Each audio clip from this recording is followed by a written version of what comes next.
She's composite public policy professional, practitioner, policymaker, scholar, among other things. And she has 32 years of cross-sectoral work experience in the IAS, which spans across land administration, urban management, to name other things. We're very honored to have you today, Dr. Kalpana, and we leave the floor to you to share your presentation today on women through lens of media and society. Thank you.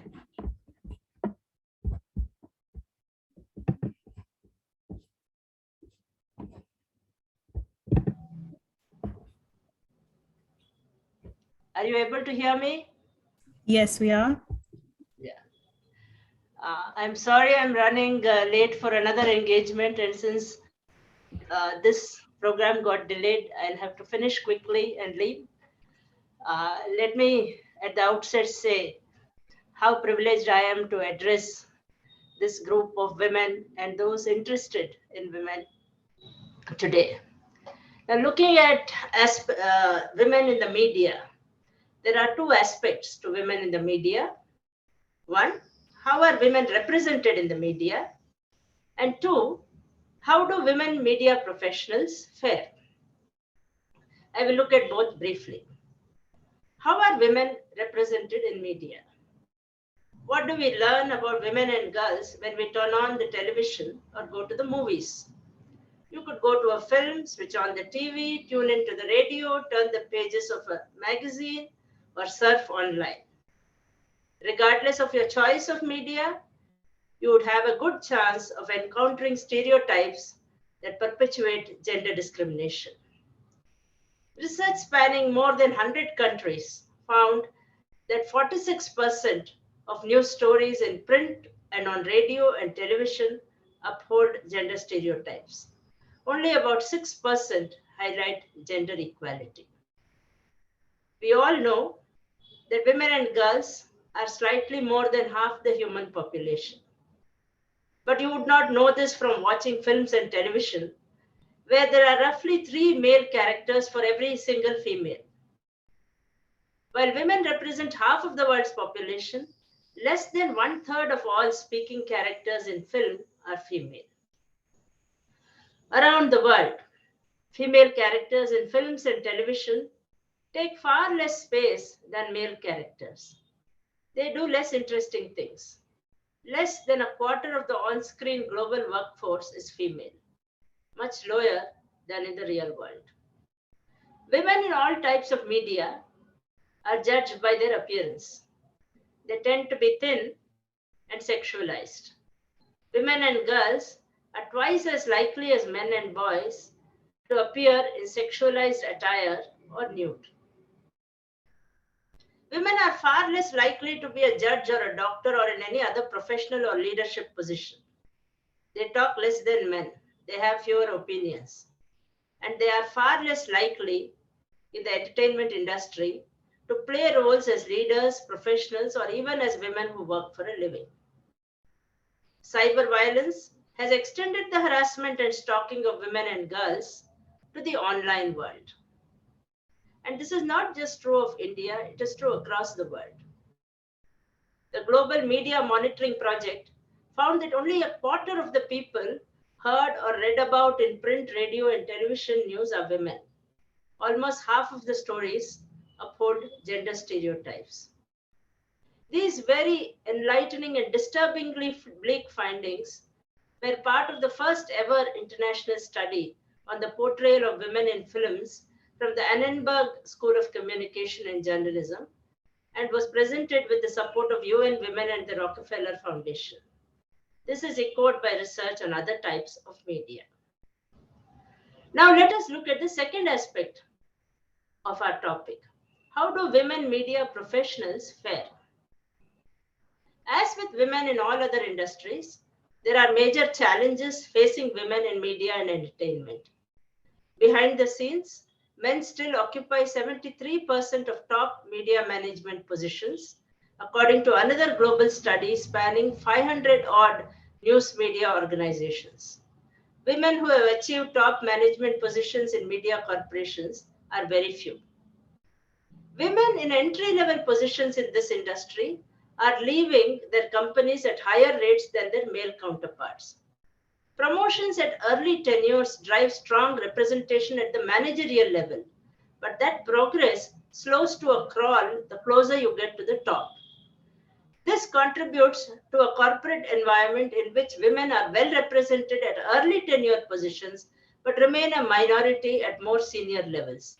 And this is not just true of media management, but this is true across the board in many corporate sectors. The moment women take time off for maternity, then there is a break in their career, and then they find it very difficult to re-enter, or even if they do re-enter, they have to almost start from the beginning. So this kind of puts a setback on their career.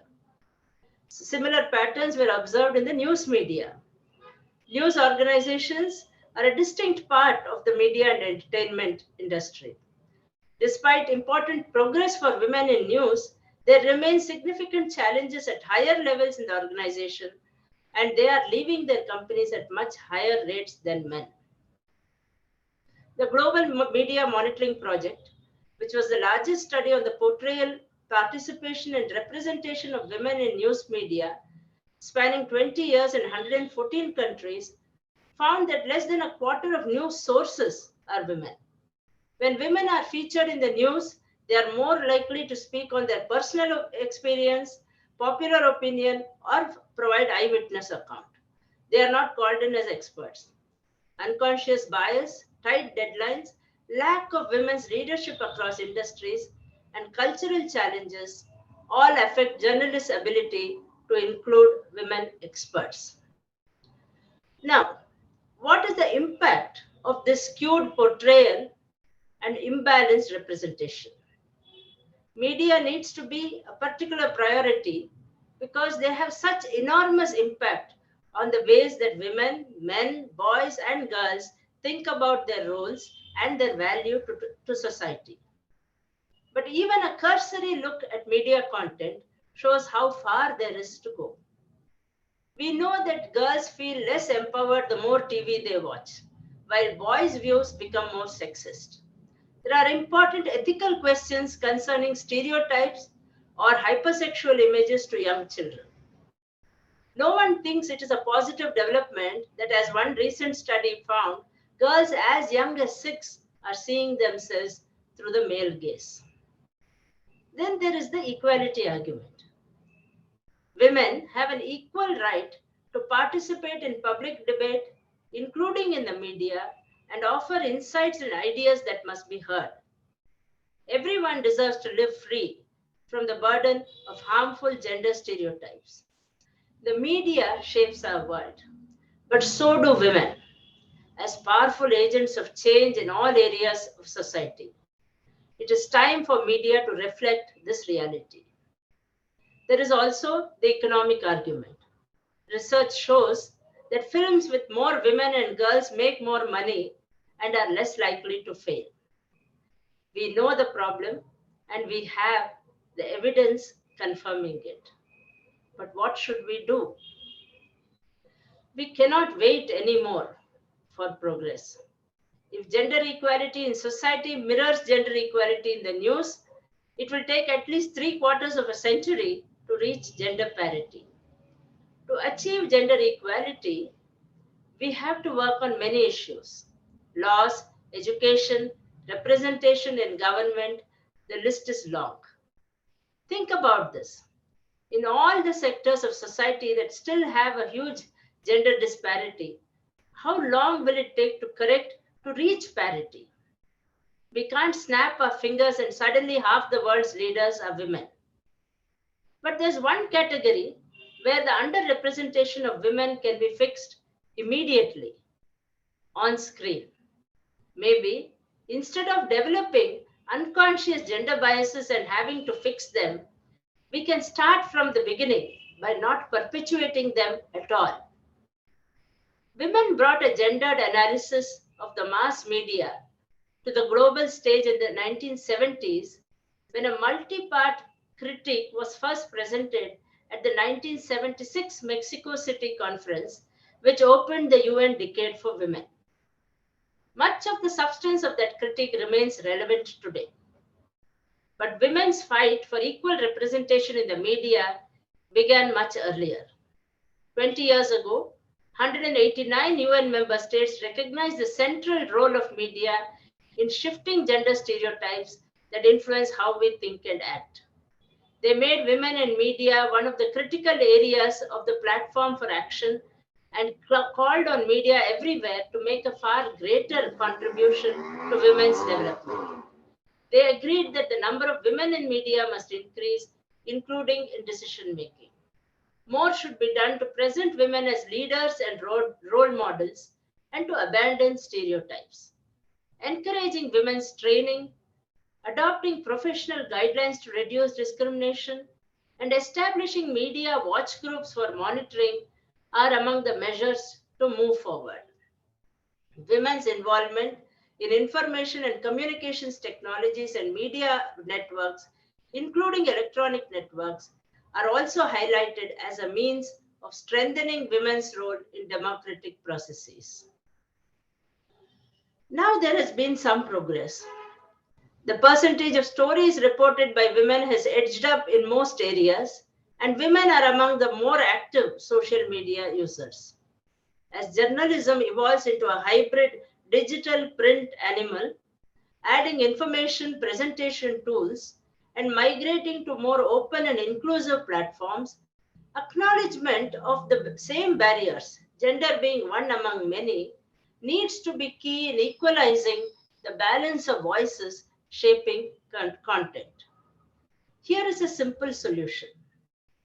Cast more women in roles written for men.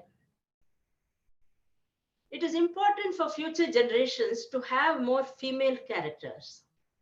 There are woefully few women CEOs in the real world, but there can be lots of them on screen. How long will it take to fix the problem of corporate boards being unequal? But there can be half women tomorrow in films and on TV. Yes, the media is a make-believe world. The time is now for media to make the future a reality today on screen. In the time it takes to create a television show or to make a movie, we can change what the future looks like. In other words, we don't have to wait for society to turn things around. We can create the future now through what people see. Let us all join hands in this effort. Thank you all. Good luck. Thank you very much, Kalpana. That was really, really interesting and actually a very